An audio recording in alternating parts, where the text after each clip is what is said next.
पौष मास में जब सूर्य देव धनु राशि से मकर राशि में नमन करते तब यह खगोलीय घटना मकर संक्रांति कहलाती है। बहुत आरंभ में यह केवल खगोलीय घटना थी, मगर वैदिक काल में कई घटनाओं ने इसे पवित्र बना दिया। पवित्रता का यह प्रतीक आज तक भारतीय समाज का अभिन्न अंग है। सूर्य जब धनु राशि से मकर राशि में प्रवेश कर जाता है तब यह दिन मकर संक्रांति का होता है। इस दिन खरवास के समाप्त होने का भी संकेत है। इसके बाद 6 महीना शुभ कार्य जैसे कि शादी ब्याह का लगन आदि सभी मांगलिक कार्य शुरू हो जाते हैं। साल 2023 की मकर संक्रांति बेहद खास मानी जा रही है, क्योंकि इस बार मकर संक्रांति और रविवार दोनों ही एक साथ पड़ रहे हैं और दोनों ही सूर्य को समर्पित हैं। अन्य दिनों में किए गए दान धर्म के मुकाबले मकर संक्रांति पर दान धर्म को अन्य दिनों से श्रेष्ठ माना गया है, क्योंकि इस दिन सूर्य उत्तरायण में होते हैं और ऐसा संयोग मकर संक्रांति के दिन ही होता है।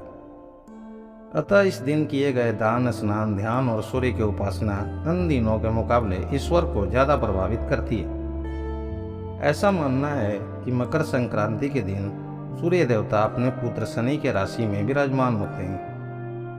पौराणिक मान्यताओं के अनुसार शनिदेव इस दिन अपने पिताश्री के घर आने पर तिल गुड़ से उनकी उपासना करते हैं। जब सूर्य देव शनि की राशि में प्रवेश कर अपने घर आते हैं, वह राशि मकर राशि कहलाती है, जो साल 2023 में 15 जनवरी को सुबह 7:17 से लेकर शाम को 5:55 तक रहेगी। इसे पुण्य काल भी कहते हैं, जो लगभग 10 घंटे और 38 मिनट का होगा। जबकि मकर संक्रांति का महापुण्य काल सुबह 7:17 से सुबह 9:04 तक, यानी पूरे 1 घंटे 46 मिनट तक का होगा। मकर संक्रांति के दिन पुण्य और महापुण्य काल का एक अलग महत्व है। धार्मिक मान्यता ऐसी है कि मकर संक्रांति के पुण्य और महापुण्य काल में जो भी व्यक्ति गंगा नदी में स्नान कर तिल गुड़ आदि का दान करता है, उसका 7 जन्म का पाप धुल जाता है और वह व्यक्ति स्वर्ग लोक में अपना स्थान प्राप्त करता है। क्योंकि ऐसी मान्यता है कि इसी दिन पुण्य और महापुण्य काल में स्वर्ग के द्वार खुल जाते हैं। हमारे महान धार्मिक ग्रंथ गीता में भी इस बात का वर्णन है कि शुक्ल पक्ष के उत्तरायण में जो व्यक्ति शरीर त्यागता है, उसे जन्म मरण के बंधन से मुक्ति मिल जाती है। वह दोबारा इस पृथ्वी लोक अर्थात मृत्यु लोक पर जन्म नहीं लेता। इस दिन जूते, वस्त्र, गुड़, कंबल का दान करने से शनि और सूर्य देव की कृपा व्यक्ति पर साल भर बनी रहती है। बहुत सारे भक्त इस दिन संगम पर स्नान करने जाते हैं। 15 जनवरी के सुबह से ही श्रद्धालुओं का हुजूम संगम तट पर पहुंचने लगता है।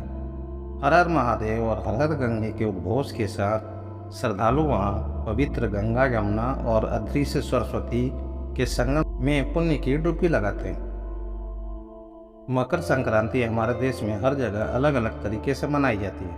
कहीं इसे खिचड़ी के नाम से जाना जाता है तो कहीं इसे तिल त्योहार के नाम से भी जाना जाता है। इस दिन दही चूड़ा खिचड़ी खाने का विशेष महत्व होता है। खासकर बिहार और उत्तर प्रदेश में दही चूड़ा बड़े ही चाव से खाया जाता है। इस दिन गुड़ के लड्डू, जिसे आम भाषा में तिलवा भी कहते हैं, इसके अलावा तिलकुट भी बनाई जाती है। इसके बिना त्यौहार अधूरा माना जाता है। वहीं दही का धार्मिक महत्व भी है। तो आइए हम आपको अपने इस वीडियो में बताएंगे कि दही चूड़ा का भोग क्यों लगाया जाता है। दही चूड़ा के साथ साथ तिलकुट खिचड़ी मकर संक्रांति का मुख्य भोजन है। इस दिन इसे खाना बेहद शुभ माना जाता है। इससे सारे कष्ट दूर हो जाते हैं। ऐसी मान्यता है कि ताज़ा ताज़ा धान की कटाई होने के बाद चावल को पकाकर उसे खिचड़ी के रूप में सबसे पहले सूर्य देवता को भोग लगाया जाता है। इसके अलावा बिहार, उत्तर प्रदेश में दही चूड़े का भोग सूर्य देवता को लगाया जाता है। इससे रिश्तों में मजबूती आती है। दही चूड़ा दोस्तों को और रिश्तेदारों को इसलिए दिया जाता है जिससे रिश्ते में आपसी प्रेम बनी रहे। ऐसी मान्यता है कि मकर संक्रांति के दिन दही चूड़ा खाने से सौभाग्य की प्राप्ति होती है। वहीं बिहार और उत्तर प्रदेश में इस पर्व के दिन दही चूड़ा खाने की प्रथा आज भी है। यह यहाँ प्रसिद्ध वैदिक कथाओं का ही प्रभाव है। अभी हाल में सामने आया है कि झारखंड का सिंगम समुद्र से ऊपर आने वाला सबसे पहला भूखंड भी कहा जाता है। जब मनु ने पृथ्वी पर बीज रोपकर खेती की शुरुआत की तब अन्न उपजे। खीर सबसे पहले पकाए जाने वाला भोजन है जिसे क्षीर पाक कहा गया। तत्पश्चात दूध से दही बनाने की परंपरा विकसित हुई तो धान के लावे को इसके साथ खाया गया। भोजन को तले जाने का इंतजाम का आरंभ तब नहीं हुआ था। सबसे पहले दही को धान में मिलाकर भोजन का इंतजाम किया था। वहीं बिहार के सारण जिला में मौजूद है माँ अंबिका भवानी मंदिर। सतयुग के वक्त में यही ऋषि की तपस्या स्थली थी। एक बार अकाल के वक्त ऋषि ने माता को दही तथा धान का भोग लगाया था। तब देवी अन्नपूर्णा अवतार में प्रकट हुई तथा अकाल खत्म हो गया। दही चूड़ा खाने की प्रथा मिथिला से भी जुड़ी हुई है। धनुष यज्ञ के वक्त मिथिला पहुंचे ऋषि मुनियों ने दही चूड़ा का भोज किया था। विज्ञान भी दही चूड़ा को खाने को लेकर हेल्थ बेनिफिट्स की पूर्ति करता है। इसके अलावा दही चूड़ा को हेल्दी ब्रेकफास्ट में भी शामिल किया गया। साथ ही दही चूड़ा को सबसे हेल्दी नाश्ता माना गया है। दही पाचन क्रियाओं को ठीक रखने का काम करता है। इससे सुबह खाने में पाचन तंत्र ठीक रहता है। इंस्टेंट एनर्जी भी मिलती है। इससे शरीर में गर्माहट भी बनी रहती है। दही से आपके शरीर की टॉक्सिटी अर्थात जहरीलापन भी बाहर निकल जाती है। तो भाइयों बहनों, धर्म के इस प्रचार प्रसार के कार्य में मुझे आपका सहयोग अपेक्षित है।